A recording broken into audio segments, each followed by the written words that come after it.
Sinubukang kuhanan ng pahayag ang Chinese Defense Ministry kaugnay sa pag-aayos ng nasira nilang barko at kung paano ito nakabalik sa pasilidad sa Yulin PLA Naval Base sa China. Ayon naman sa opisyal ng Philippine Navy ay maaari umanong tumagal ng hanggang sa 2 buwan ang pagkukumpuni ng nasirang barko ng China Coast Guard. Alamin na buong detalye mamaya. Habang pinuna naman ng China ang joint exercise ng mga Navy ng Pilipinas, Australia at Canada kung saan isinagawa ang drill malapit sa Scarborough Shoal. Ayon pa sa China, ang mga kilos anya ng Pilipinas ay nagsapanganib sa panrehiyong pansiguridad at katatagan. Paulit-ulit na pinapatunayan ng katotohanan na ang panig anya ng Pilipinas ang siyang sumisira sa katatagan at gumagawa ng kaguluhan sa South China Sea. Kaya't para malaman ang buong detalye ay tumutok at makinig na mabuti.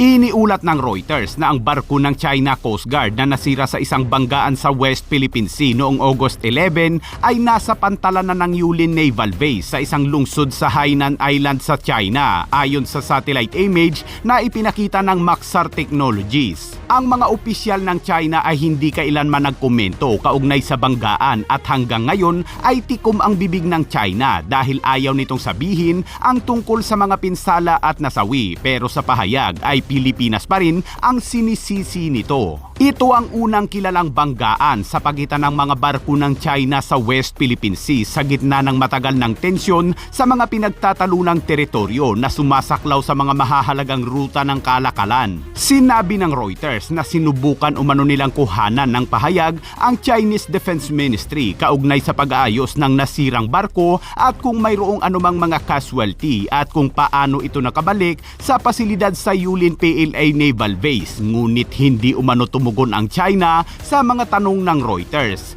Ang pasilidad na ito sa Yulin, Hainan ay nag-host din ng mga aircraft carrier at mga submarine force ng China. Samantala, ayon naman sa opisyal ng Philippine Navy kahapon ay maaari umanong tumagal ng hanggang sa 2 buwan ang pagkukumpuni sa nasirang barko ng China Coast Guard sa panatag o Scarborough Shoal. Ayon yan kay Rear Admiral Roy Vincent Trinidad na tagapagsalita ng Navy para sa West Philippine Sea. Dagdag pa ni Trinidad ay patuloy pa umano nilang inaalam sa ngayon kung nasaan na nga ba ang kabanggaan ng China Coast Guard vessel na PLA Navy Destroyer na 164. Patuloy pa kaya itong nagbabantay sa Scarborough Shoal o bumalik na rin ito sa naval base nito sa China?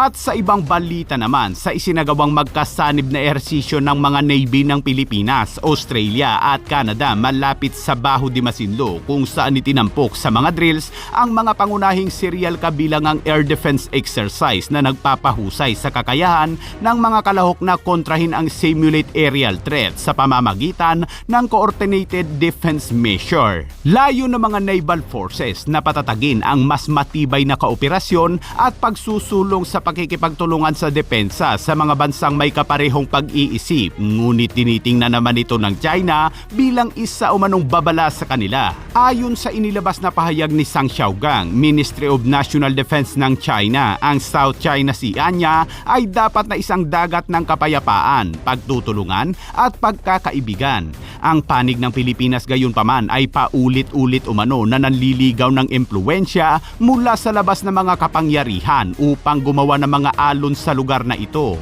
Ang mga kilos anya ng Pilipinas ay nagsapanganib sa panrehiyong seguridad at katatagan, paulit-ulit na pinatutunayan ng katotohanan na ang panig ng Pilipinas ang siyang sumisira anya sa katatagan at gumagawa ng mga kaguluhan sa South China Sea. Kasabay nito, ang ilang mga panlabas na bansa ay nag-uudyok at sumusuporta anya sa Pilipinas na magsagawa ng mga irresponsableng aksyon na pumipinsala sa magkabahaging interes ng mga regional na bansa. Makatwiran at lehitimoan niya ang mga aksyon ng China para pangalagaan ang kanilang soberanya ng teritoryo at mga karapatan at interes sa dagat, kaya't magsasagawa daw sila ng matatag na mga hakbang upang labanan ng anumang mapanuksong pag-uugali. Ugag talaga tong China, mga kabayan.